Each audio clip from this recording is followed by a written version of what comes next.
Drahá lady, a víte, jaké bylo moje největší lovecké dobrodružství? Ne, povídejte, už teď se ale chvějí o váš život. Lady, prosím, nechvějte se, jednak jsem přežil a jednak mi cmrdáte čaj na moji skotskou sukni neboli kilt. Oh, sorry.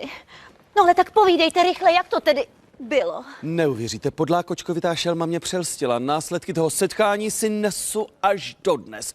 Číhám v africké pustině na lva. Lev přichází, je blíž a já najednou vidím, víte co? Pruhy. Lorde, že by měl pyžama? Drahá lady, bylo to mnohem horší, byl to totiž tygr. Shocking! Tygr v Africe! Přesně tak, bylo to naprosto šokující. A to zvíře se chovalo velice podivně. Lísalo se a tulilo se ke mně. Tak jsem ho pohladil a to byla ta osudová chyba. Koukám na ruku, mám jí celou černou, ty pruhy byly pouze namalované. Oh no! Lady, já se od té doby nemohu to říct. Co, lorde? Drbu! Chytil jsem africkou tygří blechu, je to přesně 20 let. Ale lorde, to je snad osud. Však já jsem známá královská lapačka blech. A víte vy co? Já vám tu blechu zkrátka plácnu.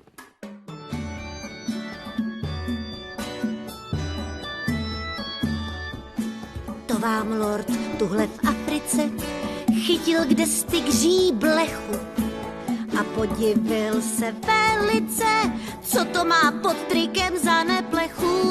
Zvolal jsem mocným hláskem, to ať mě bába polije, já přetáhnu tu blechu páskem, vždyť v Africe tygr nežije.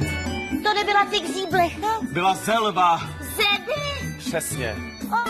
Blecha si skáče z vesela, na lvy a tygry kašle, kouše ho schutí do těla, teď si mu sedla i na šle. Jen počkej, ty členovče zhoubný, překazím tvoje rejdy. Nastane tvůj den soudný, zavolám na tě lady.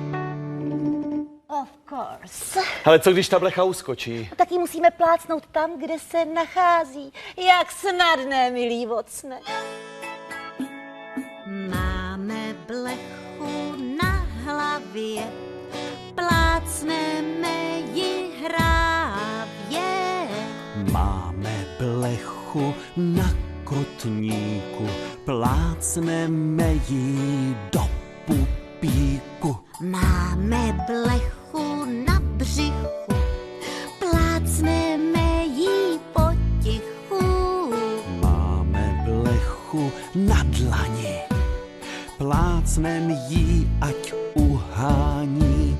Máme blechu na nose, praštíme jí kokosem. Máme blechu na koleni, pije vodu po holení. Máme blechu na krku, dožeňme jí k úprku. Máme blechu na zadečku, praštíme jí, ať má tečku. Máme blechu na hlavě, plácneme jí hrávě. Máme blechu na kotníku, plácneme jí do pupíku. Máme blechu na břichu, plácneme jí potichu. Máme blechu na dlani, plácnem jí, ať uhání. Máme blechu na nose, praštíme jí kokosem. Máme blechu na koleni, pije vodu po holení. Máme blechu na krku, dožeňme jí k úprku. Máme blechu na zadečku, praštíme jí, ať má tečku. Drahá lady, já nenacházím slov. Jsem zbaven letitého drbání, děkuji vám. Ale milý lorde, však to bylo tak jednoduché. O nikoli, přiznávám porážku. Největší lovkyní všech dob jste vy.